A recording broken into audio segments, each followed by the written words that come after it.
கொடுவாய் அன்பு. இன்னைக்கு trending news இந்த பையன்தான். நல்லா கொடுக்கா புள்ளி கொட்ட மாதிரி இருந்துக்கிட்டு இந்த வயசுலயே 14 வயசு 15 வயசு தான் ஆகுது. இந்த வயசுல எவ்வளோ ஸ்கேம்.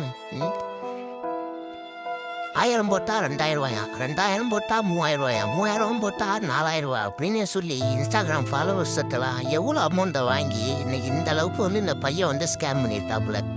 சொந்தமாக ஒரு கார் வாங்குற அளவுக்கு 15 வயசு பையனுக்கு எங்கேருந்து வந்திருப்போம் அமௌண்ட்டு? நல்லா யோசிச்சு பாருங்க. இதுக்கே காரணம் அந்த பையன் கிடையாது, நம்ம தான். அந்த பையன் நம்ம வளர்த்து விட்டதுனால தான் நம்ம தலையிலே ஏறி உட்காந்து நல்லா மிளவா அரைச்சி ஆட்டி விட்டுட்டு போயிட்டாப்புல. கொடுவாய் அன்பு. கொடுவாய் அன்புல கொட்ட அன்பு. 14 வயசுலேயே இந்த மாதிரி ஸ்கேம் பண்ணுறவ. நான் ஒரு 22 23 ஒரு ஏஜ்லாம் வந்த பிறகுலாம் நான் என்னென்ன பண்ணுவேன்னு ஒன்றுமே புரியலை. இதில் வேற நான் எந்த ஸ்கேமே பண்ணலன்னு சொல்லி வேற வீடியோ போட்டுருக்காப்புல.